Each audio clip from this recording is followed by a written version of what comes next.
Pertama-tama mohon maaf dulu Pak Edi dan Ibu Bapak sekalian, beberapa kali saya tidak bisa hadir karena memang jadwalnya cukup padat. Baru muncul lagi ini. Baik, topik yang cukup menarik nanti dibawakan oleh Pak Revantino terkait dengan keselamatan. Itu ada yang disebut circadian rhythm. Ini nanti kaitannya dengan cahaya juga. Circadian rhythm itu berasal dari bahasa Latin. Circa itu artinya kira-kira lah, about. Kemudian diem itu hari, jadi kira-kira dalam satu hari. Nah, sedangkan artinya sendiri circadian rhythm itu adalah perubahan fisik, perubahan mental, perubahan perilaku manusia ya dalam 24 jam, periode 24 jam. Ternyata bukan hanya pada manusia saja, tapi juga pada hewan, pada tumbuhan, dan makhluk-makhluk lain yang kecil. Dan circadian rhythm ini terkait dengan respon yang utamanya pada terang dan gelap. Jadi kalau terang responnya beda, gelap juga responnya beda. Dan terkait dengan itu sebenarnya adalah satu hormon yang dihasilkan dari terang dan gelap tadi, terutama untuk gelap, yang disebut hormon melatonin. Hormon melatonin ini membantu mengatur ritme circadian tadi, 24 jam body clock, tubuh jam gitu ya, dan juga untuk mengatur tidur. Kalau terpapar pada cahaya terang di malam hari, maka ini bisa menghentikan produksi melatonin dan selanjutnya juga bisa mengganggu periode tidur kita. Nah, beberapa jenis pekerjaan yang terkait dengan yang cukup erat dengan circadian rhythm itu adalah kerja-kerja shift, kemudian di kapal, seperti kita tahu kalau di kapal itu mereka ada yang 12 jaman istirahatnya, ada yang 6 jaman gitu, jadi kadang-kadang waktu malam juga harus kerja, dan bahkan di tempat yang sangat gelap gitu ya. Nah, ini kan memproduksi melatonin, sementara dia harus tetap awas gitu. Kemudian juga penerbangan, dan juga yang jelas adalah mengemudi, terutama pengemudi-pengemudi kendaraan-kendaraan berat, bis, truk, dan sebagainya. Nah, ada satu statistik yang cukup menarik adalah fatigue itu diakibatkan kelelahan gitu ya, diakibatkan dari mental dan fisik yang dibebani berlebihan sehingga mempengaruhi kinerja. Kelelahan pengemudi ini bisa disebabkan karena kurangnya tidur, karena waktu kerja yang terlalu panjang, atau pekerjaan-pekerjaan yang terlalu berat, atau juga kegiatan-kegiatan yang tidak terkait dengan pekerjaan, atau juga kombinasi dari semua itu. Ada satu studi di Amerika yang mengatakan bahwa 13% kecelakaan truk itu terutama diakibatkan oleh fatigue, kelelahan. Jadi cukup tinggi angkanya. Ini kira-kira circadian rhythm-nya, jadi mulai dari jam 00 malam hari gitu ya, jam 2 itu melatonin paling efektif, jadi tidur kita paling nyenyak. Kemudian jam 4.30 badan temperaturnya turun, dan selanjutnya jam 7.30 melatonin itu berhenti diproduksi. Dan jam 8 ini khusus mulai bekerja dan sebagainya lah kayak begitu ya, sampai nanti ketemu di jam 21, jam 9 itu melatonin mulai diproduksi kembali. Nah, kaitannya dengan gelap dan terang ini adalah kalau jam 21 ini diberikan cahaya yang terang, maka melatonin ini bisa terganggu produksinya, dan selanjutnya adalah mengganggu tidur kita. Dan mengganggu tidur kalau berkepanjangan maka bisa menimbulkan kelelahan, bisa mengubah kinerja kita, mengubah performance kita, dan bisa mengakibatkan kecelakaan. Jadi cukup banyak data-data kecelakaan besar ya, bukan kecelakaan yang satu orang, dua orang, tapi kecelakaan besar bisa kita sebutkan. Mulai dari Bhopal kemarin, Three Mile Island accident, dan beberapa lagi yang lain itu terjadi di area-area rawan sini. Pada saat memang kita lagi waktunya benar-benar tidur, kemudian waktu awareness kesadaran kita menurun dan sebagainya, itu terjadi kecelakaan. Bisa juga karena memang fasilitasnya yang didesain tidak benar, tapi bisa juga pengambilan keputusan oleh operator, oleh pekerja yang salah, karena memang body clock-nya itu tidak memberikan respon yang baik. Ini kira-kira gambar chart yang lain dari kurva yang tadi, grafik yang tadi, adalah grafik rasa kantuk. Jadi mulai dari tengah malam sampai kira-kira tadi jam 2, jam 3 itu rasa kantuk yang paling tinggi. Kemudian muncul sampai jam 10 gitu ya. Lalu kemudian mulai ke jam 2, jam 3 sore itu rasa kantuknya juga mulai naik lagi. Jadi ada dua gelombang gitu ya. Yang menimbulkan rasa kantuk. Kalau yang jam 2, jam 3 itu nggak terlalu tinggi seperti yang tengah malam itu.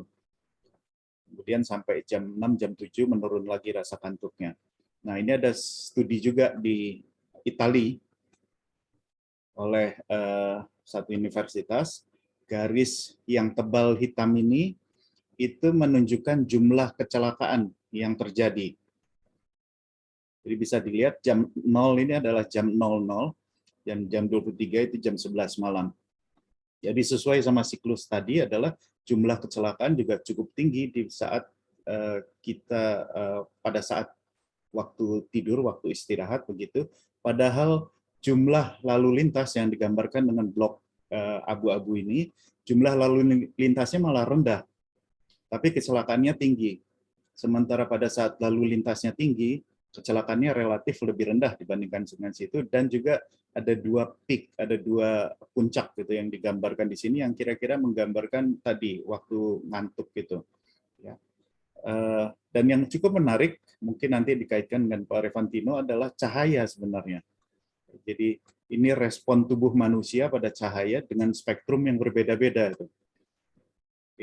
Pada saat jam 10 tadi awareness-nya mulai tinggi, memang mulai berubah menjadi cahaya yang lebih terang, dan mulai gelap lagi, maka awareness-nya, kesadaran kita, respon kita pada cahaya dan juga performance kita itu mulai menurun lagi. Nah, yang menarik adalah ada studi yang menyatakan bahwa suplemen melatonin, ada orang yang punya permasalahan dengan tidur, diberikan suplemen melatonin, ternyata hasilnya tidak efektif, hanya membantu sedikit sekali. Sementara terapi dengan cahaya itu jauh lebih efektif. Ada diberikan jenis-jenis cahaya tertentu ya, mulai dari biru, hijau, dan sebagainya, ternyata lebih efektif. Orang itu bisa tidur dengan lebih baik. Ini yang mungkin industri perlu bantuan dari akademi, terutama yang kerja 24 jam, seperti di perminyakan, pertambangan, dan sebagainya, perlu kerja 24 jam. Pada saat mereka istirahat, itu harus betul-betul bisa istirahat, jangan sampai tidurnya terganggu, karena bisa menimbulkan kecelakaan. Itu saja dari saya, Pak Edi. Mungkin terima kasih. Terima kasih Pak Wijaya atas penyampaian Shifting Moment sore hari ini yang juga sangat terkait dengan masalah pencahayaan. Kita lanjutkan dengan acara pokok kita yang akan disampaikan oleh Pak Revantino. Waktu kami persilahkan. Terima kasih Pak Revantino. Baik Pak Edi, terima kasih. Assalamualaikum warahmatullahi wabarakatuh. Waalaikumsalam. Ya, selamat sore Bapak-Bapak dan Ibu yang hadir dalam webinar ini. Adalah suatu kehormatan bagi saya bisa tampil dan berbagi di forum seperti ini yang diisi oleh para profesional gitu ya. Jadi memang sifatnya memang sharing knowledge, apa yang saya ketahui, saya pahami dan saya lakukan. Yang mungkin belum tentu saya betul atau pakar di bidang tersebut gitu ya, tapi saya coba akan sampaikan, nah karena itu adalah esensi dari sharing knowledge ini. Baik, saya izin berbagi layar ya Bapak dan Ibu.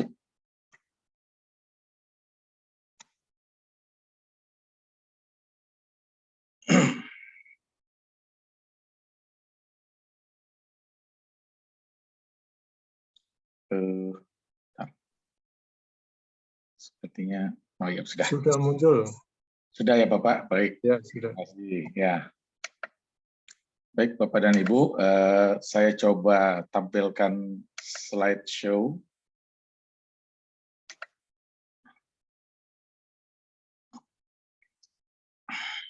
Sudah terlihat ya Bapak dan Ibu semua? Sudah. Ya, baik. Terima kasih Pak Edi. Baik, ya sebagai pembagian dalam apa yang saya paparkan itu saya coba bagi dalam 2 sesi. Yang pertama introduksi dan yang kedua adalah tentang pencahayaan berbasis spektral itu sendiri. Tentunya karena ini kesempatan saya pertama tampil di depan Bapak Ibu, ya kita berinteraksi.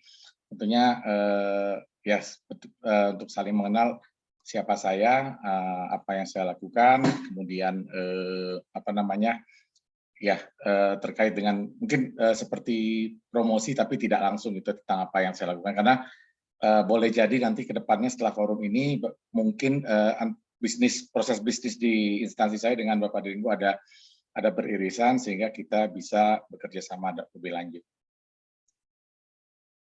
Ya, saya sendiri nama Revantino, lahir di Solo pada tahun 85. Sejak tahun 2011 saya sebagai pegawai negeri sipil di Kementerian Perindustrian di instansi dahulu namanya Balai Besar Bahan dan Barang Teknik, sehingga disingkat dengan BMPAT. Tetapi semenjak tahun 2022 karena ada perubahan nomenklatur dari kementerian sendiri sehingga ada sisipan kata standarisasi dan pelayanan jasa industri. Tapi dikenalnya atau disebutnya tetap sebagai BMPAT. Posisi saya saat ini sebagai subkoordinator listrik dan baterai, mungkin padanannya selevel kepala seksi, tapi karena dalam struktur ASN sekarang hanya sampai eselon 2, maka ini sebenarnya bukan jabatan, tapi hanya posisi penugasan. Riwayat saya, pendidikan saya sendiri adalah Teknik Fisika ITB Galur Murni ya, dari S1, S2 dan S3-nya. Yang kebetulan topik di setiap grade itu berbeda-beda. Fokusnya memang di fisika bangunan, jadi S1 itu di building energy, S2 itu di akustik musik, dan S3 kemarin di teknologi pencahayaan atau pencahayaan berbasis spektral ini. Secara kompetensi, memang apa yang jadi tanggung jawab saya adalah pengujian produk listrik dan baterai, yang nanti akan saya jelaskan. Kemudian audit sistem manajemen mutu yang berdasarkan ISO 9001, dan asesor untuk industri 4.0 di Indonesia gitu ya. Ini memang salah satu visi yang dibawa oleh Kementerian Perindustrian untuk mempersiapkan Indonesia menuju Indonesia 4.0. Nanti juga akan saya jelaskan secara sekilas. Lingkup layanan di BB SPJI BBT atau BMPAT ini, ya kami berlokasi di Jalan Sangkuriang nomor 14 Bandung, di samping kompleks. Mohon maaf, ini slide-nya tidak bergerak nih. Oh mungkin perlu waktu Pak. Oh perlu waktu, ini masih di halaman pertama. Masih halaman pertama, Pak? Sudah. Iya, masih halaman pertama. Oh, berarti saya mesti berbagi layar. Sebentar ya, saya stop dulu. Baik. Berarti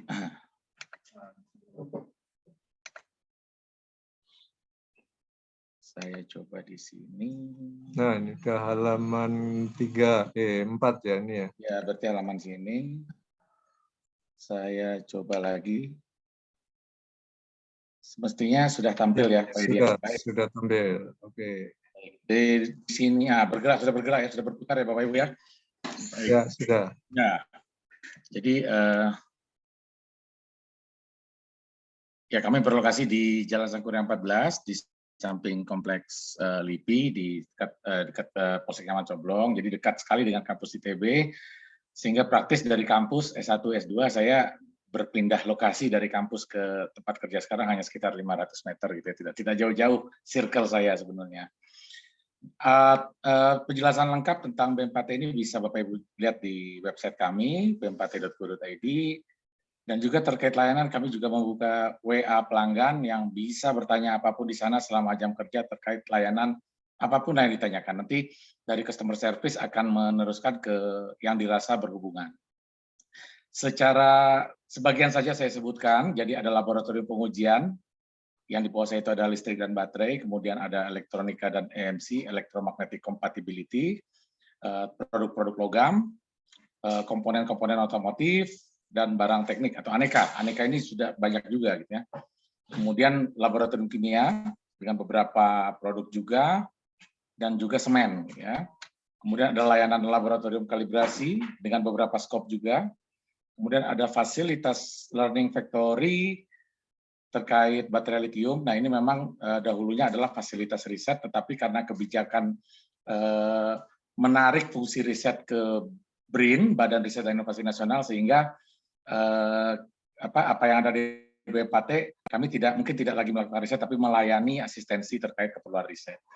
Dan juga kami layanannya adalah penyelenggara uji profisiensi antar laboratorium, uji banding dalam skala yang luas, dan juga produsen bahan acuan atau reference material ya, yang biasanya digunakan dalam pengujian bahan gitu ya. Untuk saat ini baru air dan semen.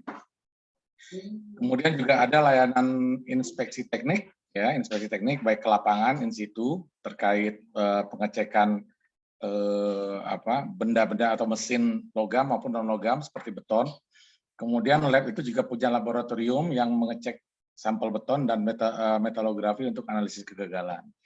Kemudian ada sertifikasi SNI, ada audit ISO baik 9001, 4001 dan lain sebagainya.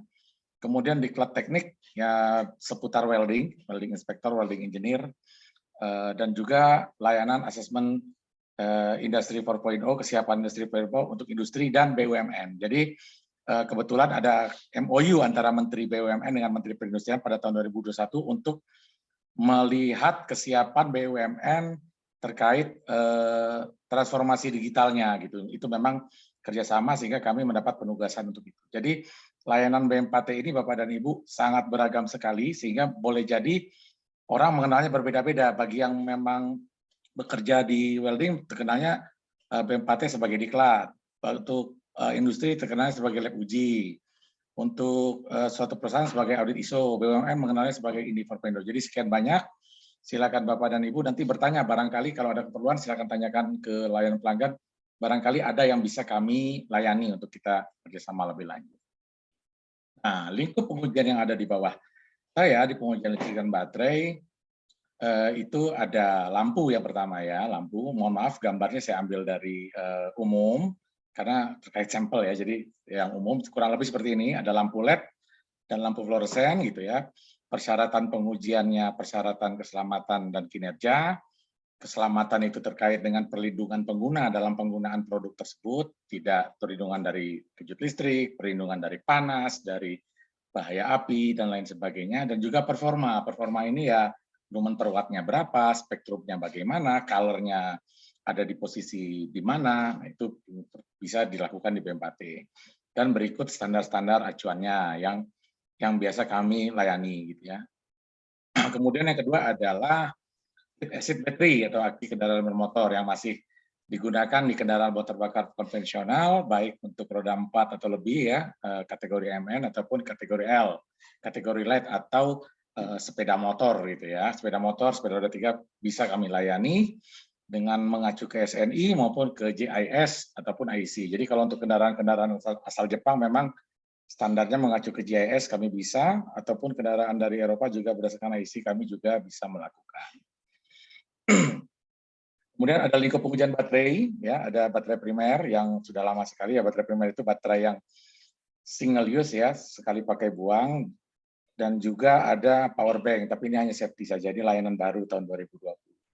Nah, untuk kedepannya memang BMPT akan berencana pengembangan layanan uji terkait baterai lithium untuk kendaraan, tapi masih dalam tahap perencanaan dan propose gitu ya, karena menyikapi program nasional tentang kendaraan listrik, kami mengambil peran dan porsi di pengujian baterainya. Itu ada untuk kategori L, untuk kendaraan mobil juga akan rencana pengembangan di situ. Kemudian juga ada pengujian solar cell juga dalam propos pengembangan. Nah, ini fasilitas pengujian pakai lampu ya. Jadi tadi ada lampu dan baterai. Kemudian karena topik kita hari ini adalah lampu cahaya atau perlampuan, maka yang saya tonjolkan adalah pengujian terkait lampu dan luminer. Jadi tadi karena ada standar safety dan standar performance, maka dua alat yang ada di layar ini adalah alat untuk pengujian lampu dan luminer. Untuk lampu kita menggunakan integrating sphere, sementara untuk luminaire kita menggunakan gonio photometer. Kenapa berbeda? Ya karena karakter cahayanya juga berbeda.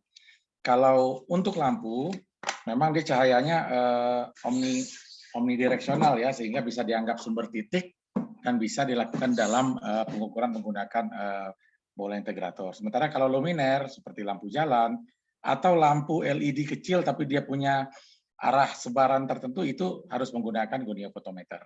Nah, sehingga nilai lumennya nanti terintegrasi secara akurat berdasarkan sudut sebarannya saja. Jadi bukan mengandalkan pantulan dari permukaan. Kalau ini kan indirect measurement, ini direct measurement. Nah, yang kami punya itu adalah tipe C, tipe yang ultimate, menggunakan cermin. Keunggulannya adalah lampu atau sumber cahaya itu dipasang sesuai posisi aktualnya. Jadi kalau lampu jalan itu dipasang menghadap ke bawah, maka secara diuji juga dipasang ke bawah. Ya. Sehingga sesuai dengan kondisi aktual. Selain lumen juga ada parameter elektrikal kita juga bisa. Nah, ini contoh hasil pengukuran kinerjanya menggunakan gonio. Jadi ada distribusi intensitas cahaya. Ini dalam skala legenda warna ya Bapak dan Ibu. Dari gelap sampai ke kuning, berarti kuning paling terang. Hijau itu medium. Ini memang suatu spektrum sebaran lampu jalan yang bisa dibilang mendekati ideal ya. Jadi bentuknya seperti bat wings atau sayap kelelawar, di mana intensitas terjauhnya justru ada di sudut terjauh. Tujuannya apa? Kalau nanti dia dibagi dengan jarak, ya, dengan jarak itu jarak terjauh yang terjauh dengan jarak yang paling jauh dengan intensitas yang paling besar, secara kemerataan iluminasi nanti akan sama dengan yang di titik terdekat lampu, sehingga diharapkan di setiap titik jalan itu iluminasinya sama, gitu ya. Nah, kemudian selain nilai fotometrik gitu ya, kita juga bisa mengukur spektrum gitu ya. Ini contoh spektrum lampu LED PJU dan juga parameter-parameter colorimetrik lainnya. Ya, jadi sudah cukup lengkap lah fiturnya gitu ya. Nah, biasanya ini kami gunakan untuk tujuan kami memiliki fasilitas ini adalah untuk melayani industri, karena biasanya industri lokal di dalam negeri sejauh ini belum ada yang memiliki fasilitas ini, sehingga mereka mengembangkan produk tapi tidak tahu atau belum tahu gimana mengkarakterisasi cahayanya. Benar nggak nih sudut sebarannya segini? Benar nggak spektrum segini? Makanya layanan BMPT dibuka untuk itu, untuk membantu industri dalam negeri mengembangkan produknya sehingga bisa memenuhi standar atau persyaratan. Di sisi lain, dengan praktisi pencahayaan seperti desainer juga bisa digunakan. Ya, ketika sekarang saat ini pemerintah menggalakkan TKDN, ya berarti menggunakan lampu dalam negeri gitu ya. Nah, file pengukuran dari gonio itu bisa diekspor ke software simulasi seperti Dialog, sehingga dalam simulasi nanti sudah bisa menggunakan lampu yang aktual, bukan lagi lampu berdasarkan katalog, itu maksudnya. Jadi betul-betul lampu yang aktual, sehingga kan bisa terciptalah suatu kerjasama dari pabrikannya, dari tim desainer.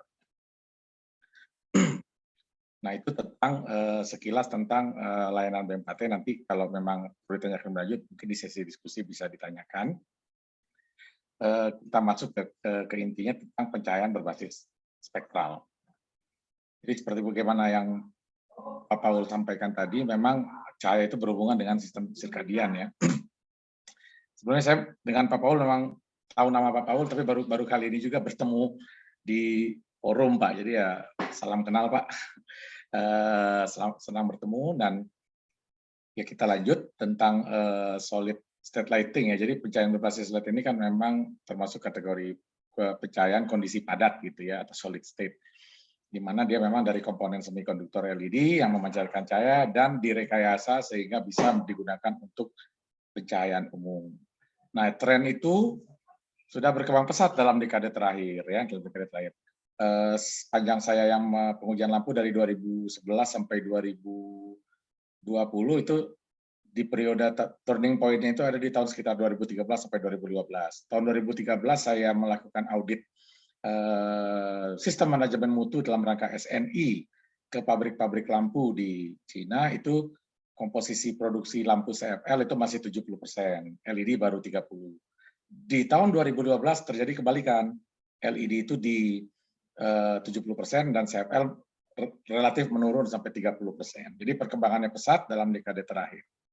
Kenapa? Ya karena dia memang memiliki keunggulan dari sisi ekonomis. Dari lumen per wattnya dia lebih tinggi gitu ya, sehingga dari konsumsi energinya dia pasti lebih hemat gitu ya. Tapi jangan lupa, hemat ini juga berhubungan dengan Bapak Ibu mungkin pernah mendengar Jevons Paradox ya. Jadi sesuatu yang hemat tapi karena digunakan jadi banyak, jadinya dia tidak hemat lagi gitu. Jadi lampu yang hemat, misalkan penggunaan sekian titik, setelah dinilai hemat diperbanyak titiknya, jadinya tidak hemat lagi. Jadi paradoks itu tercipta seperti itu kurang lebih. Kemudian keunggulan dari sisi ekonomis berikutnya adalah umur pakai yang lebih lama gitu ya. Jadi antara chip LED dengan driver elektroniknya itu boleh jadi kalah duluan, mati duluan rangkaian elektroniknya dibanding LED-nya. Kalau LED biasanya penggunaan dalam puluhan ribu jam itu hanya penurunan lumen maintenance-nya, jadi peluruhan dari pancaran cahayanya. Tapi makanya dalam pengujian performa lampu LED tidak hanya chipnya yang diuji secara lumen maintenance, tapi juga ketahanan drivernya juga diuji terhadap tegangan naik turun maupun terhadap suhu yang ekstrim, perubahan suhu yang ekstrim atau thermal shock gitu ya. Itu keunggulan dari sisi ekonomis. Tapi ada juga yang mungkin kurang begitu aware. Lampu LED ini memiliki keleluasan dalam mampu tala dalam hal spektrum gitu ya. Jadi tidak hanya dalam level dimmer terang gelap, tapi juga spektrumnya bisa ditala gitu ya. Hal ini bisa bersumber dari kombinasi chip, diatur amplitudo masing-masing chip yang berbeda warna, RGB, sehingga bisa dicapai variasi warna cahaya yang berbeda-beda sesuai desirable dari pengguna gitu ya. Nah, di sisi lain ini juga membuka jalan untuk validasi teoritis. Sebelumnya kan memang hanya teori, misalkan ketika warna ini digabung dengan ini, maka ini. Nah, dengan adanya LED, hal itu bisa terbukti. Color mixing lampu LED itu bisa terbukti bahwa memang ternyata betul. Jadi tidak hanya sekadar teoritis. Dan juga dari sisi tampilan warna juga bisa divalidasi dari melalui percobaan maupun simulasi bahwa dengan karakteristik spektrum cahaya seperti ini, maka tampilan seperti ini. Itu bisa validasi. Jadi keberadaan LED bisa memvalidasi apa yang selama ini masih di tataran teori. Baik, kita coba singgung sekilas tentang parameter yang berkaitan dengan warna atau spektrum. Jadi mungkin secara praktis dikenal dengan color rendering ya, color rendering. Jadi semakin tinggi color rendering semakin bagus tampilannya, semakin sesuai. Atau kalau bisa dilihat pada warna apel ini semakin tinggi serinya semakin vivid ya, vivid atau hidup gitu apelnya. Nah, color rendering sendiri adalah perbandingan spektrum cahaya lampu uji dengan cahaya iluminan standar atau penerang baku. Dalam hal ini biasanya penerang iluminan standar yang digunakan adalah iluminan tipe black body gitu ya, atau seperti lampu incandescent tapi bersumber dari perubahan color temperatur dari black body itu sendiri. Yang itu dia biasanya keterbatasan sampai di suhu 4000 Kelvin. Di atas itu sudah tidak valid lagi, bergeser mengganti menjadi simulator daylight. Jadi 4000 Kelvin ke atas standar penerang baku acuannya sudah berubah ke daylight. Jadi ada dua yang dipakai. Nah, dibandingkan tuh lampu ujinya, apakah lampu ujinya misalkan lampu fluoresen atau lampu halogen atau lampu LED, itu dibandingkan terhadap spektrum dengan perhitungan rumusan matematik sedemikian hingga dibandingkan terhadap renderasinya terhadap color sampel warna uji, kemudian dapatlah suatu nilai gitu ya. Jadi dia tetapi ini kalau rendering ini memiliki keterbatasan harus pada suhu warna yang sama, kalau temperatur yang sama. Jadi ketika CRI-nya tinggi di suhu warna misalkan 3000 Kelvin, belum tentu dia tidak comparable dengan CRI 70, CRI yang lebih rendah tapi di suhu warna berbeda. Jadi not comparable, jadi memiliki keterbatasan. Nah ini dari banyak studi yang saya pelajari, dinilai tidak lagi sesuai untuk LED gitu ya. Kenapa? Karena LED sendiri sudah tidak terpaku pada pakem suhu warna color temperatur gitu ya. Jadi dia bebas memproduce color temperatur sesuai dengan keinginan pengguna gitu ya, sehingga tidak lagi cocok. Dan juga balik lagi nih, sampel warna yang digunakan untuk menilai color rendering itu terbatas. Jadi warna ini saja. Padahal sebenarnya kan warna itu luas ya. Nah, yang dipropos oleh NIST gitu ya, yang dari AIS itu juga Kalau warnanya memang sudah agak variatif, tapi masih belum bervariasi. Hanya di level tataran lightness dan chroma yang hampir sama gitu. Jadi yang berbeda hue. Ya. Nah ini penggambaran tentang tampilan warna. Biasanya kan kita memodelkan dalam berapa nilai RGB-nya gitu ya. Ini kalau 000 kan hitam gitu kan. 255 putih gitu ya. 2500 itu merah gitu ya, kemudian 0255 hijau dan seterusnya. Jadi dalam kubikel, atau kalau mau dibentuk dalam color space ruang warna bisa terlihat. Jadi warna objek itu bisa bisa dibedakan berdasarkan, tidak hanya berdasarkan hue-nya saja atau corak atau inti dari color itu, tapi juga bisa dibedakan berdasarkan lightness, kecerahannya, kecerlangannya, dan juga color intensitasnya, intensitas warnanya. Jadi memandang warna itu dalam suatu volumetrik. Jadi warna itu sangat luas sekali sebenarnya. Nah, oleh karena itu maka dalam pendekatan lebih lanjut memang bagusnya digunakan pendekatan spektral gitu ya. Tentunya kalau begitu apa yang harus diketahui? Yang perlu diketahui adalah karakteristik pantulan spektral dari si warna itu sendiri. Nah, itu yang harus kita cari gitu Bapak Ibu ya, atau setidaknya kita punya model lah gitu ya.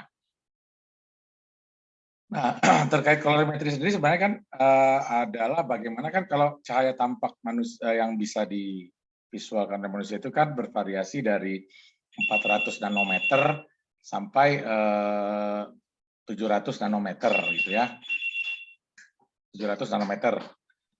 Nah, kemudian dari sini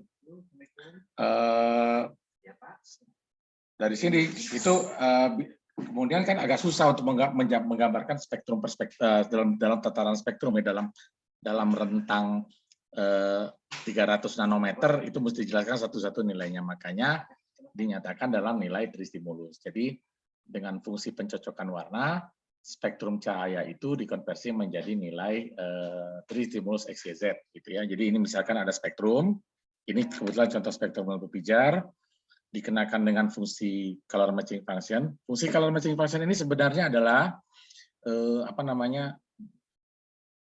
pematchingan, pencocokan dari respon mata manusia. Jadi kan mata manusia itu kalau melihat warna itu secara fotopik kan dia melihat dengan menggunakan sel kerucut. Nah, sel kerucut itu juga punya sensitivitas berbeda terhadap panjang gelombang yang berbeda-beda. Ada panjang gelombang panjang, kemerahan, panjang gelombang menengah, kehijauan, dan panjang gelombang pendek atau kebiruan. Nah, fungsi ini kemudian oleh CIE diterjemahkan jadi fungsi XYZ sehingga diperoleh nilai tristimulus tersebut. Nah, setelah ini contohnya ya, jadi spektrum lampu pijar dikenakan fungsi XYZ masing-masing. Ini adalah hasil perkaliannya. Kemudian dari kurva ini diintegrasikan atau dijumlahkan, disigmakan sehingga dapat nilai X, Y, dan Z. Nah, dari nilai X, Y, dan Z itu bisa dikonversi menjadi nilai RGB sebenarnya ya, baik untuk cahaya langsung maupun cahaya pantul dari objek, dan bersifat vice versa ya, dua arah. Ketika nilai RGB diketahui, semestinya X, Y, Z-nya bisa diketahui dan sebaliknya. Tetapi kalau hanya diketahui nilai X, Y, Z saja, spektrumnya tidak bisa diketahui, makanya spektrum ke tristimulus itu sifatnya satu arah. Ya. Demikian sekilas kolorimetrik. Nah, kemudian, ini tadi perbedaan kalau temperatur terhadap sel objek. Sejauh ini memang perbedaan suhu warna sebelum era LED lebih dianggap sebagai kalau warnanya suhu temperatur rendah, maka warnanya kekuningan, kesannya hangat. Ketika suhu warnanya lebih tinggi, maka menuju kebiruan, maka kesannya dingin. Nah, itu kan memang psikologis kita memandang bahwa merah itu panas, biru itu dingin. Meskipun secara mikroskopik sebenarnya itu bisa secara teoris masuk akal sih gitu ya. Jadi ketika cahaya kebiruan gitu ya, cahaya yang menuju kebiruan itu kan dominan di warna biru.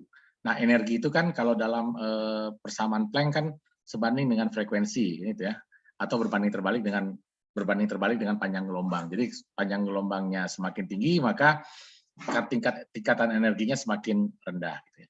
Nah, logikanya kalau objek berwarna biru, berarti dia kalau dia dikenakan suatu cahaya yang diterangi oleh cahaya dengan rentang frekuensi yang rentang panjang gelombang yang serba sama, maka dia akan menyerap panjang gelombang lain tapi memantulkan warna biru. Berarti secara konten energi dia memantulkan konten energi yang lebih besar gitu. Jadi warnanya secara mikroskopik itu lebih dingin dibandingkan memang dengan warna merah. Warna merah dia menyerap yang warna lain memantulkan warna merah. Jadi secara perbedaan dalam skala mikro atau nano juga dia lebih rendah pasti, memang lebih dingin, warna biru itu lebih dingin dibandingkan warna merah. Nah, kita balik lagi ke topik utama, maka sebenarnya kalau begitu tidak hanya terhadap kesan hangat dingin gitu ya, dengan adanya ini juga terbuktikan bahwa perbedaan color temperatur juga berdampak pada perbedaan warna. Seperti secara visual mungkin bisa Bapak dan Ibu lihat warna-warna yang di objek-objek yang di bawah ini ada perbedaan kan, dengan warna yang sama ternyata di bawah suhu kalau temperatur yang berbeda-beda dia berbeda-beda juga gitu ya. Nah, percobaan sejauh ini memang dari ini yang dilakukan memang kebanyakan visual ya. Tapi visual itu kan memiliki keterbatasan. Jadi mungkin dia bisa membedakan warna antara di CCT di suhu warna 3000 dengan 6500 gitu kan, karena jelas sekali bedanya. Tapi yang diantaranya kan tidak begitu bisa dibedakan ya. Maka di sini perlu kan pendekatan yang lebih objektif, betul-betul berbasis pengukuran dan simulasi gitu ya. Karena kemampuan visual subjek dalam membedakan tampilan warna itu terbatas terhadap rentang suhu warna itu sendiri. Dan juga ada pengaruh preferensi kesukaan subjek dalam menentukan tampilan warna terbaik. Yang dinilai terbaik secara oleh subjek A belum tentu dinilai terbaik oleh subjek B. Oleh karena itu memang pendekatan objektif lebih cocok dilakukan berbasis simulasi atau pengukuran. Nah, ini contoh tampilan suhu warna kalau kita coba per setiap 500 Kelvin dari 2000 sampai 6500, kelihatan nih warna lampunya. Dari kuning, kemudian kuning, kekuningan, kemudian menuju putih netral, dan menuju kebiruan. Gitu. Jadi ini contoh tampilan warna perubahan dari 2000 Kelvin dari 500 Kelvin setiap 500 Kelvin. Nah, ini contoh spektrumnya gitu ya. Jadi secara konten spektrum juga berubah-ubah gitu ya, juga berubah-ubah. Ketika suhu warna rendah dia memang dominan di komponen warna kemerahan ya, atau jingga kalau di sini. Cukup jingga dan kehijauan saja. Semakin tinggi warna merahnya meluruh gitu ya. Komponen warna biru dan hijau mulai muncul seiring kenaikan suhu temperatur. Di titik 3000 Kelvin, antara 3000 ke 1500 Kelvin, biasanya warna merahnya sudah tidak diperlukan lagi, tapi justru yang muncul adalah warna amber, warna yellow. Gitu ya. Jadi ada 3 chip nih, sebenarnya kalau bisa dilihat peaknya bisa kelihatan tadi chip warna biru, ini warna hijau, ini warna amber. Nah, nanti 3500 sampai 6500 itu tinggal dimainkan saja tuning dari amplitudo chip komponen, sehingga diperolehlah kurang lebih seperti ini. Nah, ini Bapak dan Ibu kurva yang abu-abu mungkin bisa terlihat. Ini juga contoh perubahan dari black body sampai suhu 4000 Kelvin ya.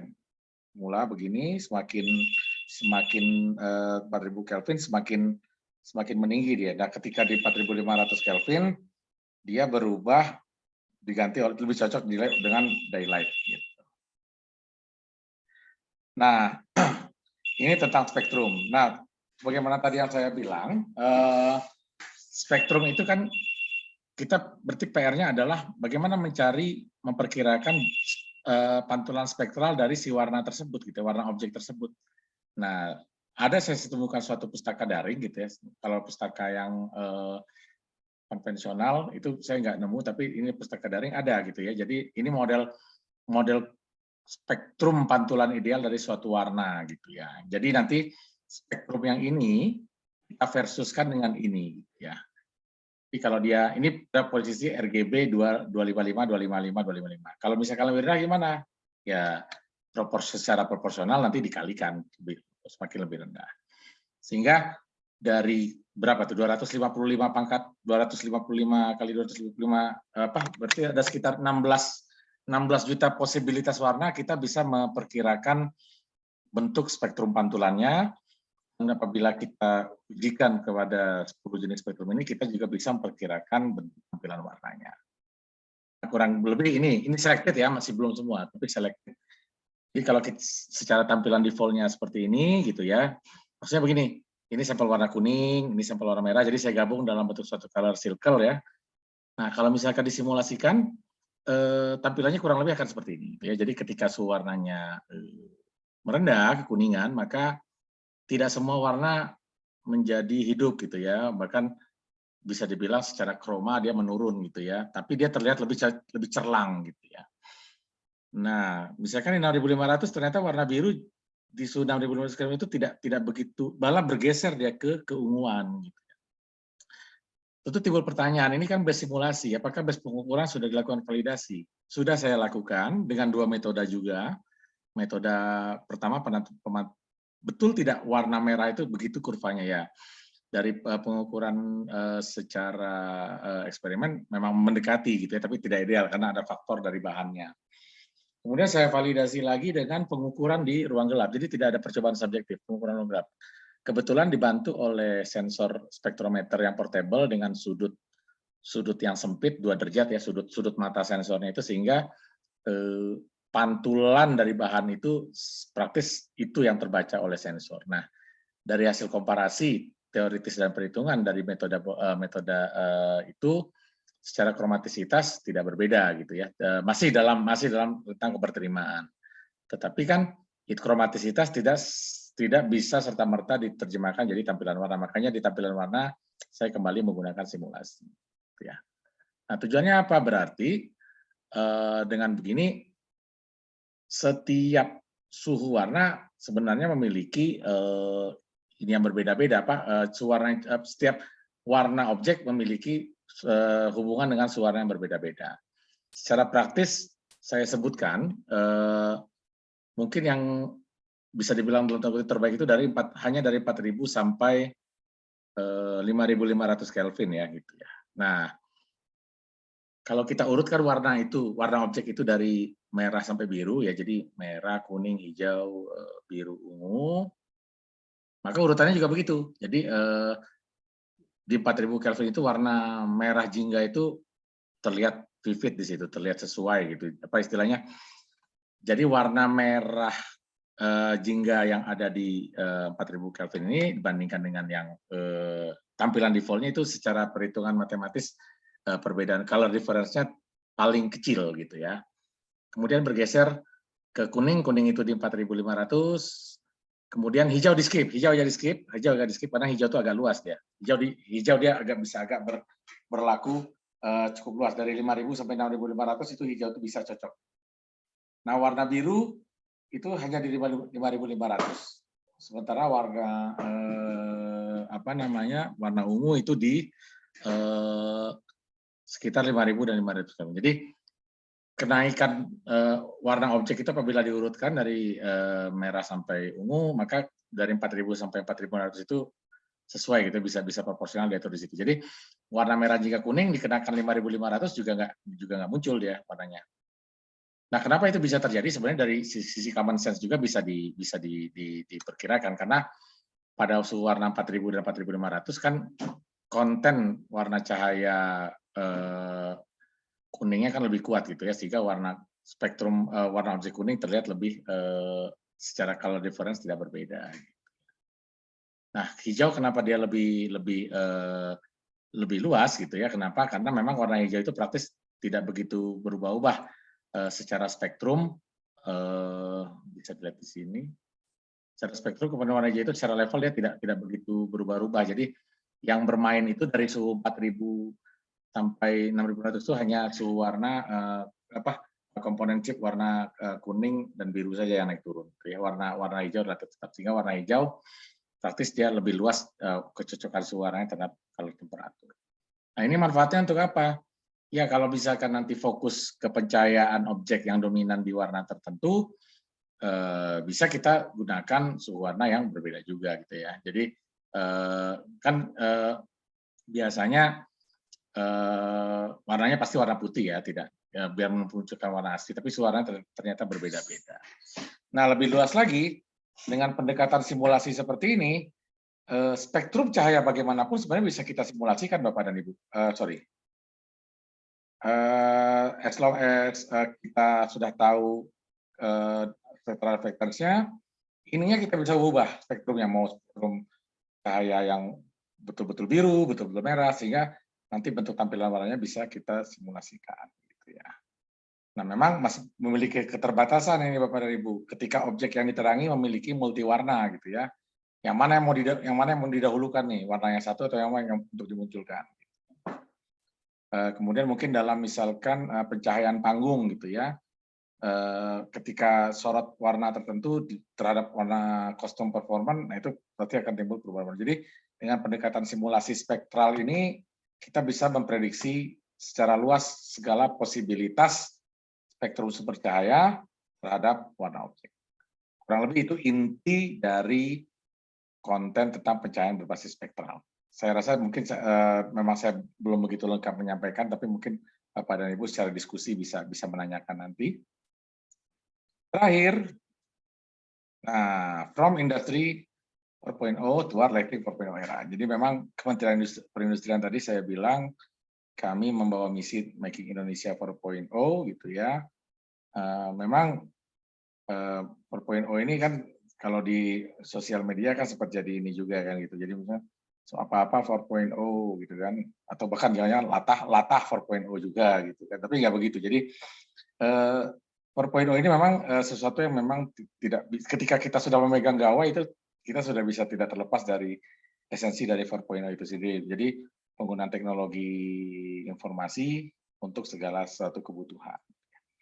Nah, saya mencoba menjelaskan seringkas tentang apa industri 4.0, pendekatannya ala Indonesia gitu ya, ala kita di Kementerian Perindustrian membuat program Indi 4.0. Jadi pendekatannya dengan membagi suatu sistem itu 5 pilar. Ada pilar dari kebijakan manajemennya, kemudian people and culture, kemudian terkait produk, teknologi, dan operasional. Ya.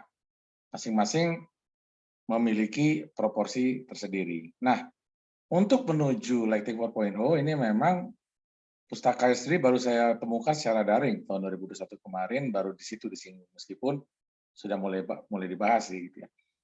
Jadi balik lagi ke sini, ke circle ini. Jadi industri 4.0 itu sebenarnya tidak hanya sekedar melulu tentang teknologi gitu ya, tapi memang secara culture harus berubah juga gitu, secara mindset, pola pandang, dan didukung dengan kebijakan dari manajemen kalau di industri atau di suatu sistem, atau di BUMN dengan kebijakan manajemen. Nah, dicoba dikaitkan dengan Lighting 4.0 ada juga kaitannya gitu ya. Yang pertama adalah pemanfaatan teknologi sebagai enabler. Jadi teknologi Bluetooth atau bisa dipantau pengendalian cahaya dari jarak jauh itu sebenarnya hanya enabler gitu ya. Yang prinsipnya bukan lebih luas dari itu gitu ya. Yang prinsipnya adalah keleluasaan dalam pengendalian cahaya gitu ya. Jadi ketika user sudah leluasa mengendalikan cahaya, maka kita sudah berada di era yang betul-betul fleksibel. Disitulah Lighting 4.0 menuju Lighting 4.0 gitu ya. Dan yang terakhir adalah human centric lighting, pencahayaan yang berpusat pada manusia. Jadi kalau memang kembali lagi kepada user punya kebebasan memilih warna cahaya yang sesuai. Tapi balik lagi, apa yang dirasa sesuai belum tentu cocok terhadap hal lain. Apa yang sesuai dengan preferensi secara mood itu sesuai, tapi boleh jadi dia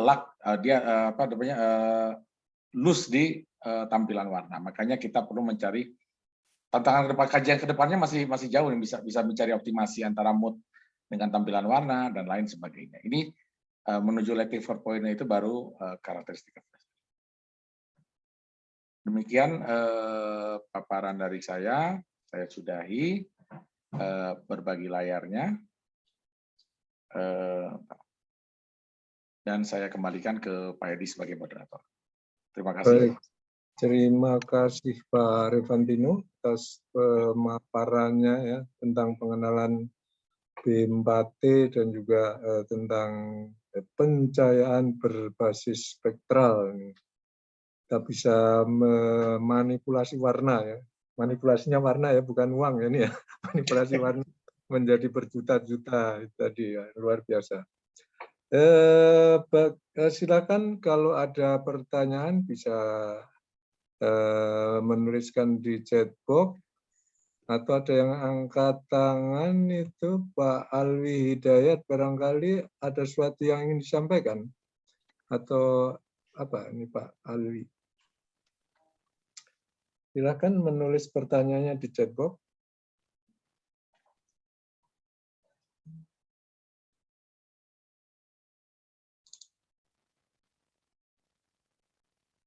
Dari Pak Dasri ya, ini ya, muncul 4 pertanyaan.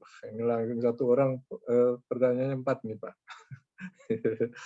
1, bagaimana dengan pengujian lampu PJU TS dan baterainya termasuk dalam kategori apakah PJU TS tersebut? Silakan, ini satu-satu pertanyaan.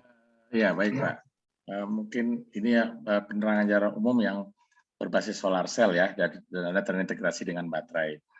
Kalau untuk kondisi existing saat ini, pengujian kami mungkin baru ke luminaire PJU, karena fasilitas pengujian solar cell maupun baterai untuk solar cell itu masih dalam, ya kalau bahasanya pengembangan atau secara intinya memang masih pengajuan gitu ya, barangkali ada yang apa namanya secara support gitu ya akan mengingat, tapi sudah masuk peta jalan kami untuk pengembangan. Tapi kalau untuk saat ini yang kami baru bisa uji adalah PJU secara karakteristik performance saja, secara safety juga belum, tapi kedepannya kami akan lengkapi PJU itu baik secara safety performance, demikian juga solar cell-nya secara safety performance, dan juga baterai solar cell-nya secara safety dan performance. Kalau untuk saat ini kami baru PJU performance saja yang berbasis Gonio photometer, Pak.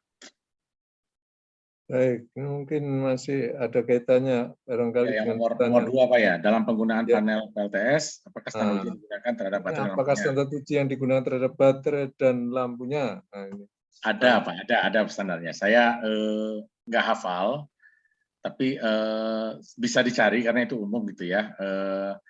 Kalau untuk solar cell itu kalau tidak salah sudah ada SNI-nya yang menerbitkan 62 berapa itu bisa milik Kementerian SDM gitu. Jadi ada performanya juga, ada safety-nya juga gitu ya. Baterainya juga ada gitu ya. Ada nanti kalau misalkan memang Bapak terkait ingin tahu, boleh tolong reminder saya via email Pak. Kita bisa komunikasi, nanti bisa saya berikan standarnya apa saja. Ada standarnya semua baik. Ada yang sudah SNI, ada juga yang masih mengacu ke standar luar. Saya lanjut tadi, yang ketiga ya, saya baca aja di sini. Silakan. Dalam pengujian kinerja lampu dan luminaire, berapa persen berpengaruh terhadap NZE yang diharapkan pemerintah? Mohon maaf Pak, NZE ini apa ya? Takut saya salah nangkap. Net zero, ini yang net zero emission itu loh. Oh, net zero emission. Kan ini lagi ramai juga tuh net zero emission. Terus terang mungkin bukan kapabilitas saya untuk menjawab, karena memang dalam pengujian kinerja lampu dan luminaire kami memang berfokus pada kinerja cahayanya, lumen, warna, kemudian kinerja elektrikalnya, power, kemudian juga mungkin THD. Nah, kalau misalkan dikaitkan dengan net zero emission, mungkin data tersebut, data dari laporan uji itu bisa digunakan untuk pengolahan atau analisis lebih lanjut, atau mungkin dari NZE itu ada modelnya, saya kurang tahu ya. Ya, tapi yang jelas bisa digunakan untuk lebih lanjut. Tapi kalau misalkan apakah direct atau berapa persen, saya nggak bisa jawab karena saya bukan ya mungkin ini apa Pak Revantino, mungkin lampu itu kan waktu zaman dulu namanya lampu 100 watt itu masih burem gitu kan. Ya. Berikutnya lagi apa lampu 20 watt ya sudah terang-terang. Sekarang lampu 10 watt sudah terang benderang. Ini kan apa mungkin terminologinya segi lampu atau gimana gitu. Jadi itu kan terkait dengan kebutuhan energinya ya. Baik. Kalau itu saya bisa jawab secara praktis atau rule of thumb. Memang dahulu kita lampu pijar ya, lampu bolam itu 10 wattnya tuh kok, ya, atau lampu 5 wattnya kan segitu. Sekarang 10 wattnya sudah terang. Jadi kalau rule of thumb-nya itu adalah 1:5 dan banding 1:2. Jadi begini, misalkan lampu LED 40 watt, gitu ya. Atau begini, lampu LED 10 watt itu sama terangnya dengan lampu LED 20 watt. Dan lampu LED 10 watt sama terangnya dengan secara praktis sama terangnya dengan lampu CFL 20 watt. Dan sama terangnya dengan lampu bolam 100 watt. Gitu dari Bapak Ibu. Jadi 1:2 banding 5. Jadi kalau lampu semestinya begitu. Jadi kalau misalkan dikenakan di rating watt yang sama dengan secara rule of thumb ya, meskipun sebenarnya penilaian terang itu kan bukan watt, tapi lumen ya, lumen. Tapi ini jawaban praktis biar ada titik temu lah ya. Kalau misalkan lumennya, jadi secara praktis kan orang misalkan beli lampu berapa watt gitu kan, bukan berapa lumen kan. Jadi kalau beli lampu ada lampu LED 10 watt itu secara rule of thumb, secara praktis terangnya sama dengan lampu fluoresen CFL yang 20 atau sama dengan lampu pijar 100 watt. Jadi terhadap lampu pijar dia sudah 10 kali lebih efisien, Pak. Kalau terhadap lampu CFL dia sudah 2 kali lebih efisien ya. Jadi ketika yang paling tinggi secara teoritis lampu LED itu di 250 lumen per watt atau sampai 300. Karena di atas itu udah nggak, istilahnya sudah tidak berguna lagi, tidak mampu, kalaupun bisa tapi udah tidak berguna lagi karena di secara pengguna itu akan sama saja. Mungkin itu jawaban saya Pak Edi. Baik, tuh berikutnya lagi itu dalam proses uji fisik seperti apa yang saja dilakukan yang telah dilakukan dan bermitra dengan siapa serta standar acuan wajib apa yang digunakan. Ya.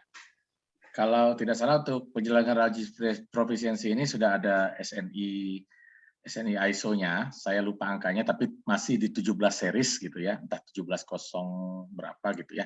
Nah, itu juga BPAT dalam proses pengajuan akreditasikan. Jadi, untuk uji profisiensi kita sudah, yang dalam pengajuan akreditasikan itu yang produsen bahan acuan. Nah, kalau tidak salah uji profisiensi mengacu ke SNI ISO 17043 dan bermitra dengan lab di industri gitu ya. Jadi memang antar lab dibandingkan. Jadi memang lab di industri.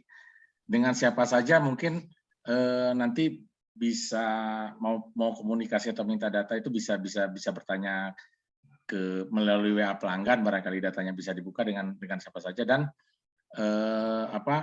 seperti apa ya bermitranya itu. Jadi kami menyelenggarakan uji profisiensi, mengatur menyelenggarakan sehingga terlaksana sesuai dengan prosedur itu gitu ya. Jadi pengolahan laporannya itu bisa di BMPAT. Jadi kalau contoh ya beberapa pabrik semen, lab di pabrik semen melakukan uji profisiensi, bahan acuannya disediakan oleh BMPAT gitu kan, sehingga tujuannya adalah mengecek keberterimaan hasil pengujian. Jadi diharapkan hasil uji dengan bahan yang sama, dengan sampel yang sama, itu setiap lab bisa dilihat perbedaannya gitu ya, bisa diperbedakan. Syukur-syukur perbedaannya tidak signifikan tapi biasanya tidak ada yang betul-betul sama sih, pasti ada perbedaan. Nanti bisa dilihat grupnya dalam batas pengolahan statistik pakai Z-score atau T-score itu, sehingga ada yang out of layer, ada yang dalam batas keberterimaan. Kurang lebih mekanismenya seperti itu Pak. Uji profisiensinya apa saja? Banyak. Bisa apapun parameter uji bisa kita selenggarakan karena prinsipnya lebih ke pengelolaan manajemennya. Memang lebih ke manajemen pengelolaan uji bandingnya sih. Kalau komoditi parameter pengujiannya bisa apa saja juga bisa dilakukan. Itu mungkin jawaban 4 Pak ya. Ya, berikutnya itu dari Pak Daniel itu. Pak Daniel Denis PT Sinar Angkasa Rungkut. Apakah ini masih ada yang di atasnya ya? Pak Daniel Denis juga nih. Mohon diberikan penjelasan mengenai spektrum sinar matahari itu. Oh, simulator daylight ya. Baik. Mungkin tadi spektrum sinar matahari. Oke, baik. Saya coba berbagi lagi.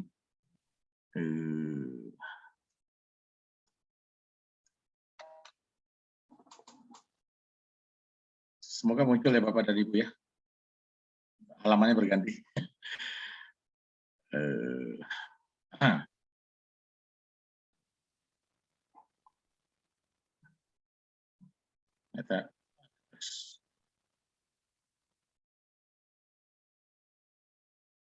Nah, mungkin gambarnya kurang besar, tetapi spektrum sinar matahari daylight ini berdasarkan daylight simulator ya Bapak dan Ibu. Jadi bukan hasil cahaya, bukan di cahaya alam, jadi namanya daylight simulator, sehingga kurang lebih dimodelkan cahaya matahari itu kurang lebih transisinya seperti di kurva ini gitu, secara spektrum. Jadi ketika dia di suhu 4000 seperti ini ya, dan itu diperolehnya sebagai melalui daylight simulator. Mungkin sedikit berhubungan dengan penjelasan Pak Paul tadi tentang circadian rhythm. Jadi secara spektrum sirkadian itu juga ada fungsinya. Jadi kalau misalkan yang ini tadi, yang color matching function ini untuk visual warna, maka secara sirkadian juga ada tuh fungsinya. Jadi sehingga bisa dikaji juga lampu ini berefek tidak secara bukan sirkadian, melatoninnya gitu, melatonin terhadap tubuh. Jadi kan cahaya lampu LED ini kan ya karena dia bisa kita lihat di sini ya, kandungan birunya itu kan betul-betul ada gitu ya, dan itu yang diduga sama dengan secara konten blue light-nya itu dari hasil penelitian ya ada efeknya terhadap melatonin dan berpengaruh terhadap circadian rhythm dari pengguna gitu ya.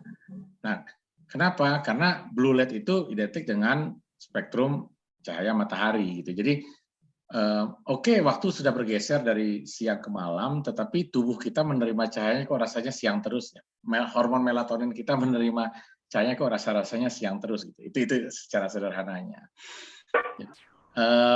Kalau pertanyaan, jadi spektrum lampu itu sebenarnya bisa hormon circadian rhythm itu sebenarnya sudah bisa dikaji secara spektrum lampu.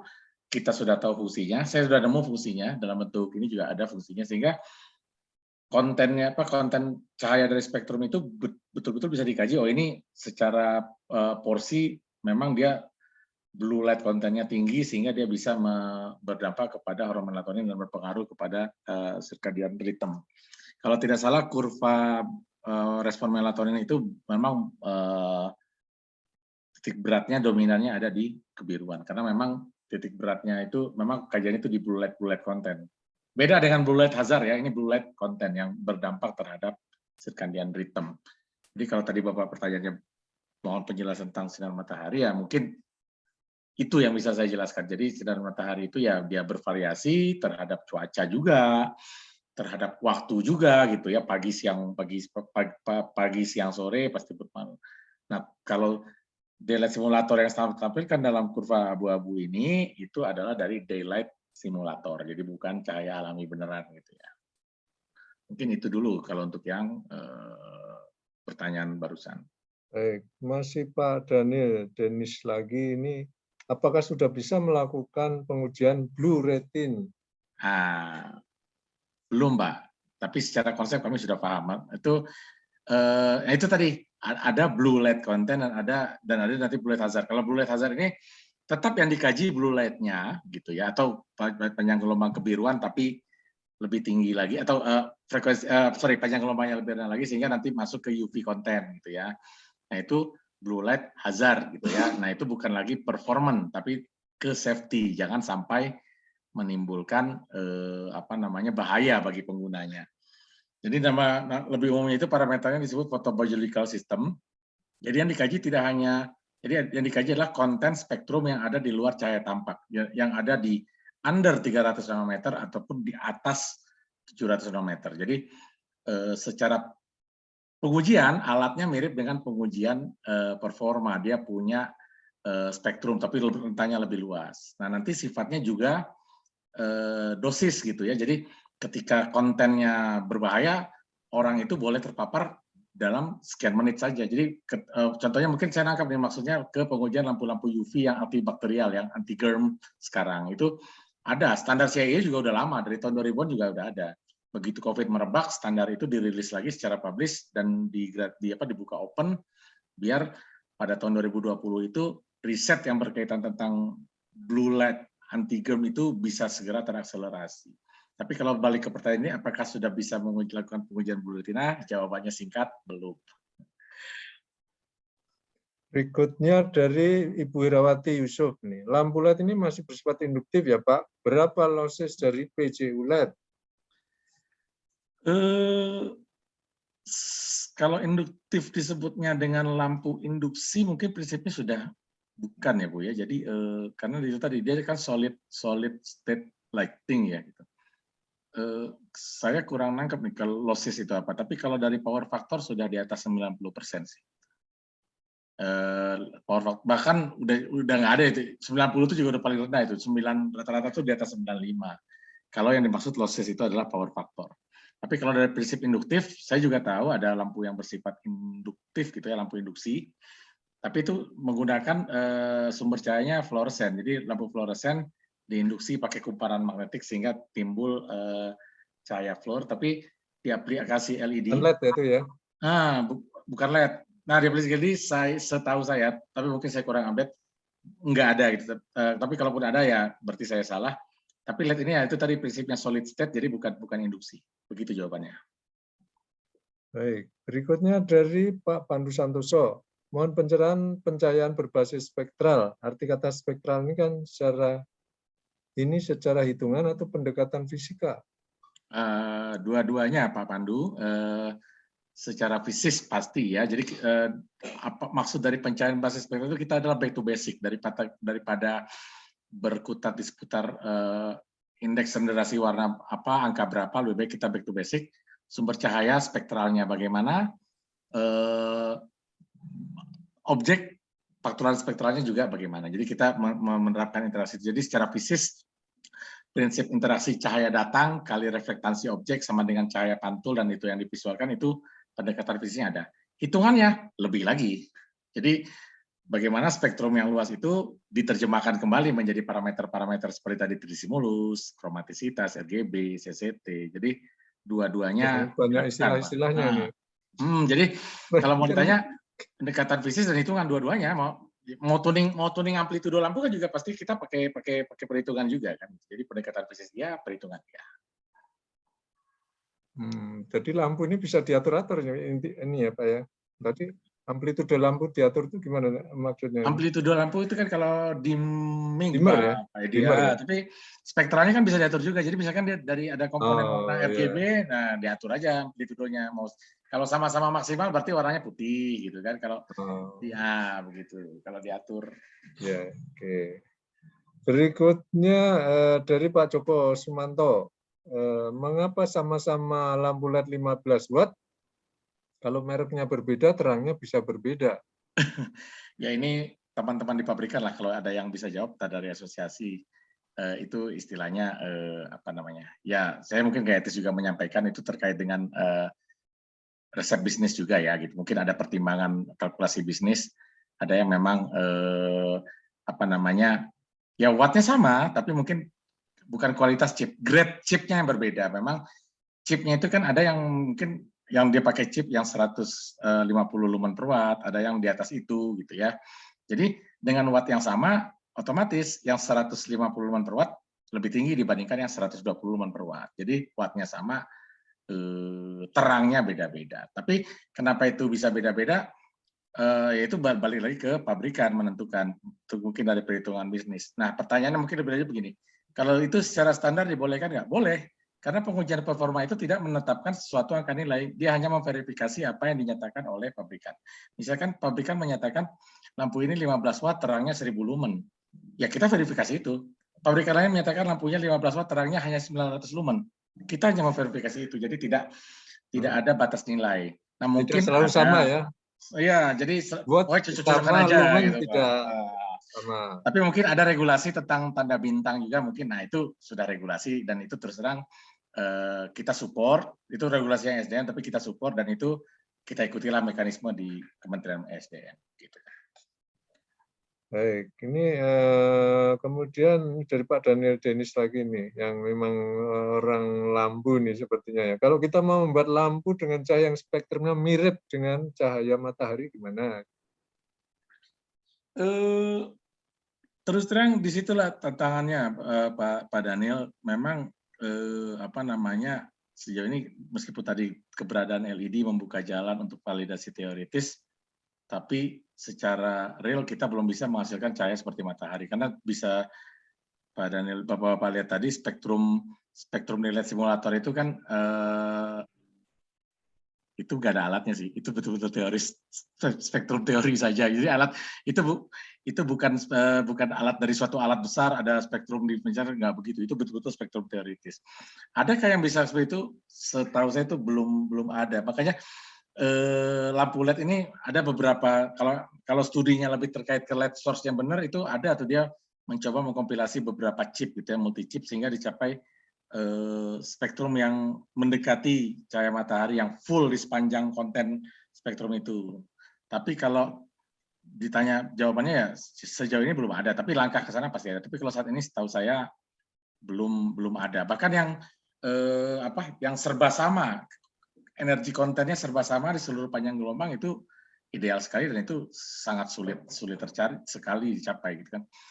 Jadi kan kalau misalkan kita membandingkan tampilan warna di bawah daylight simulator itu kan harusnya segini. Nah, ada nggak yang mendekati itu? Ya nggak ada gitu. Bahkan mau dia suhu warnanya sama, itu dia tidak akan mirip betul itu spektrumnya. Memang dia CCT-nya sama gitu. Makanya daripada berusaha mencari spektrum yang mirip, lebih baik langsung dicobakan kepada ujinya melalui ke contoh tampilan warnanya secara simulasi. Oh, ternyata mirip, ya udah.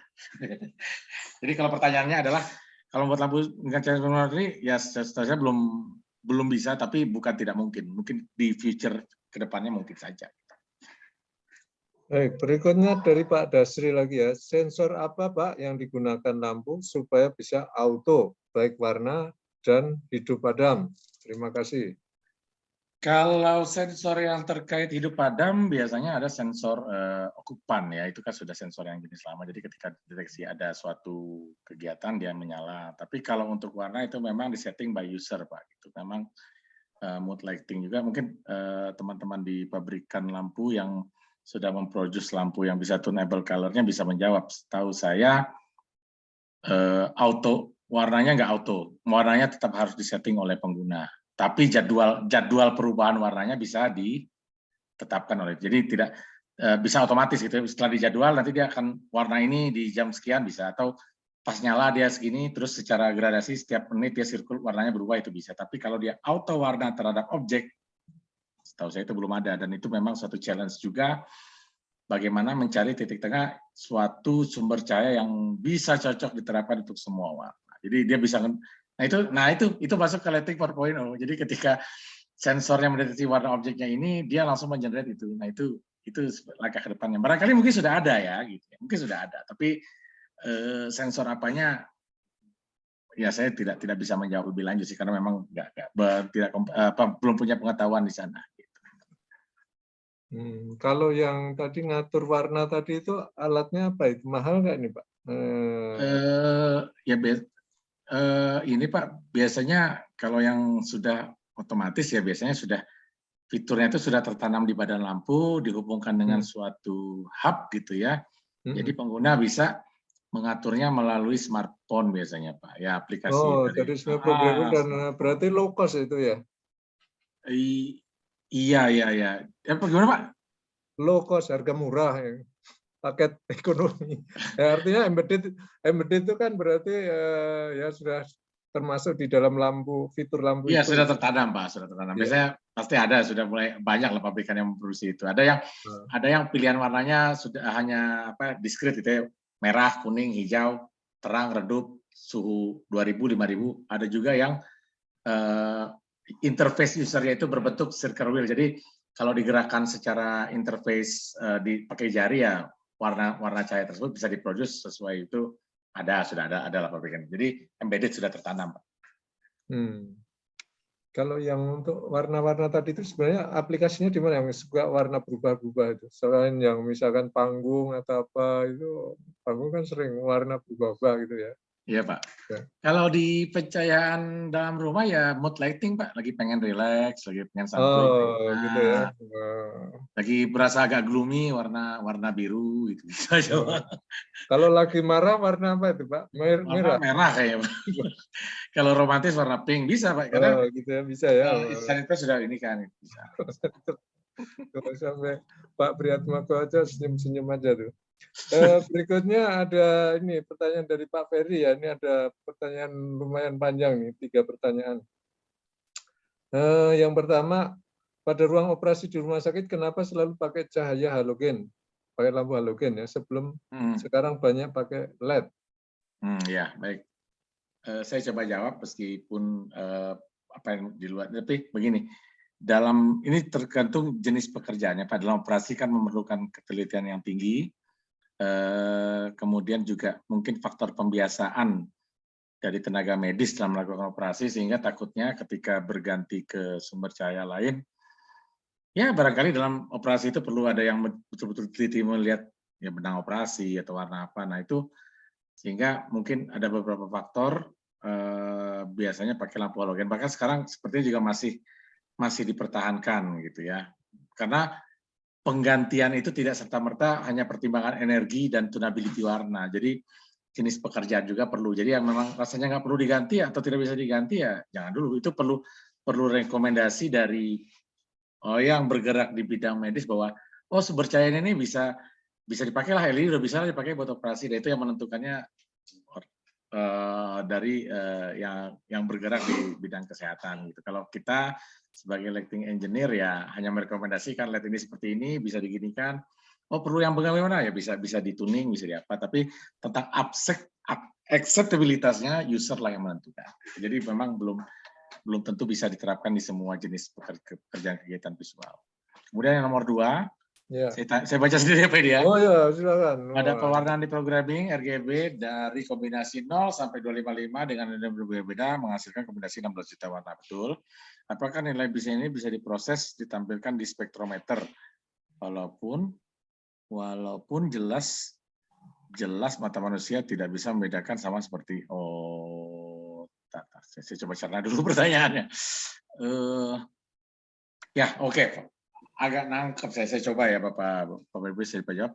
Jadi memang 0 sampai 255 ini antara 0 ke 1, 1 ke 2 itu memang mata kita nggak bisa bedakan. Sama aja seperti tadi CCT, mungkin yang dari kelipatan 500 mungkin bisa, tapi kalau misalkan dari 5.000 Kelvin ke 5.100 jelas nggak ada bedanya. Makanya tadi kemampuan subjektif manusia terbatas.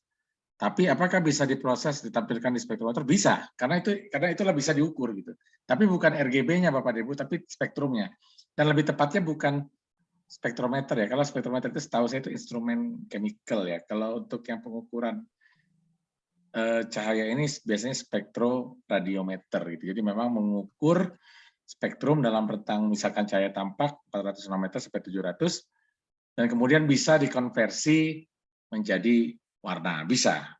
Itu yang saya lakukan dalam verifikasi kromatisitas di awal itu bisa. Tapi membedakan dari kombinasi RGB 0 ke 1, 1 ke 2 itu susah. Paling perceptible itu biasanya di 0 sampai 17 gitu. Setiap kelipatan 17 lah gitu. Kalau misalkan yang lebih kecil dari itu kita nggak bisa ngebedain gitu. Begitu. Tapi secara sensor bisa, makanya pendekatan subjektif tidak valid digunakan untuk mengukur untuk suatu eksperimen yang betul-betul detail. Kita harus menggunakan bantuan alat. Itu pertanyaan kedua. Kemudian pertanyaan ketiga, pada mata manusia katanya yang paling peka adalah warna orange, maka black box pesawat berwarna orange. Pertanyaannya, apakah teknik simulasi cahaya dengan misal pencampuran penembakan gelombang tertentu sehingga warna biru, hijau, atau violet atau mungkin lain dapat menjadi sangat peka seperti warna oranye. Terima kasih.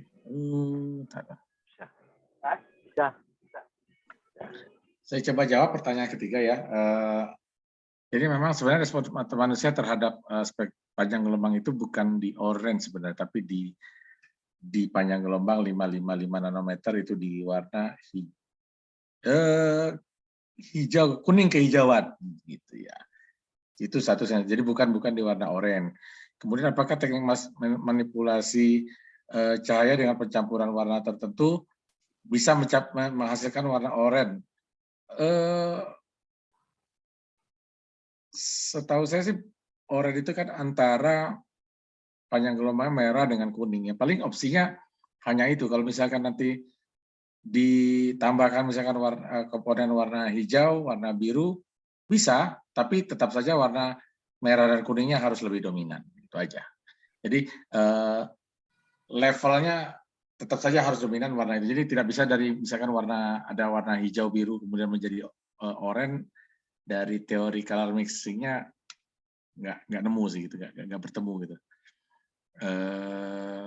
Jadi kalau misalkan dengan manipulasi bisakah mencampurkan warna untuk menghasilkan warna oranye? Bisa, tapi itu tadi karena dia ada di rentang warna kemerahan dan kuning, ya berarti dari dua itu yang bisa dihasilkan warna oranye, atau langsung aja warna oranye sekalian. Tapi dengan mencampurkan warna hijau biru bisa nggak sampai jadi oranye, ya dari color mixingnya nggak bertemu. Baik, itu mungkin dari pertanyaannya, Pak.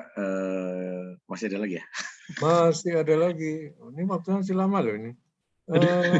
Dari Pak Suhendi Hasanuddin, kalau untuk keperluan SAR dan penanggulangan bencana, adakah saran besarnya spektrum?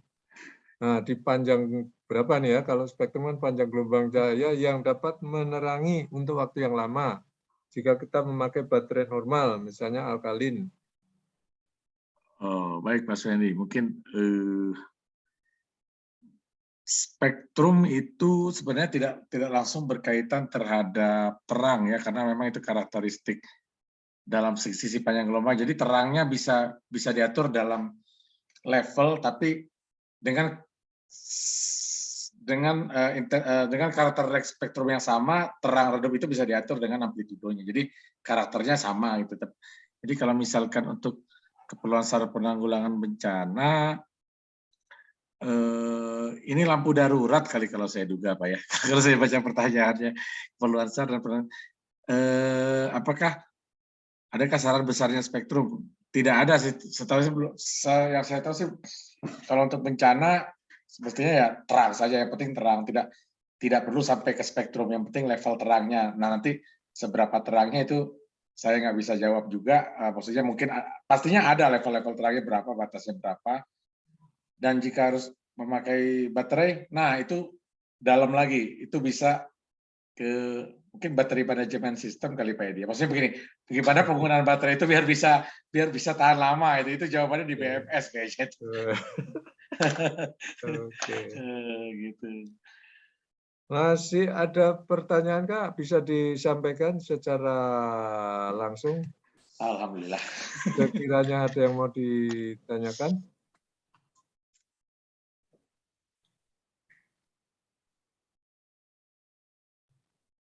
Kalau nggak ada, kita akhiri acara kita sore hari ini.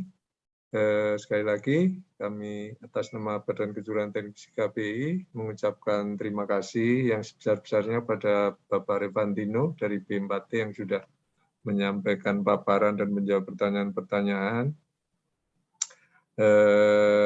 Terima kasih juga kepada Pak Palwijaya yang juga sudah menyampaikan seperti momen sore hari ini. Terima kasih kepada Ibu-Ibu dan Bapak sekalian yang sudah bergabung di acara sore hari ini. Kita lanjutkan acara kita minggu depan. Ya. Silahkan bergabung pada jam yang sama, 15.30, 17.30. Mohon maaf kalau ada hal yang kurang berkenan. Salam sehat-sehat selalu dimanapun berada. Terima kasih, selamat sore. Wassalamualaikum warahmatullahi wabarakatuh. Waalaikumsalam warahmatullahi wabarakatuh. Terima kasih ya Bapak dari semua. Terima kasih Pak Edi. Terima kasih Pak Gunawan. Terima kasih. Terima kasih Pak Edi, Terima Pak kasih. Revantino. Ya. Terima kasih. Ya.